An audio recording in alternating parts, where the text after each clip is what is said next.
மகரந்த பொடிகளை எடுத்து அதில் மஞ்சள் தந்தம் கொஞ்சம் இட்டு குழைத்து இரு கண்ணம் எங்கும் சுண்ணம் பூசி வண்ணம் செய்தானோ.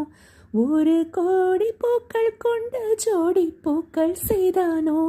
உன் உதடு சேர்ந்தால் பூப்படையும் வார்த்தை, நம் உதடு சேர்ந்தால் பூப்படையும் வாழ்க்கை. அள்ளிச் சேர்த்தே மெல்ல உயிருக்குள் அனுமதி ஒரு முறை.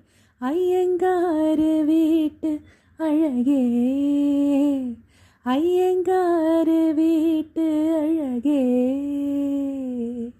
உன் போல் அழகே பிறக்கவும் இல்லை. இனிமேல் பிறந்தால் அது நம் பிள்ளை. உன் போல் சமத்து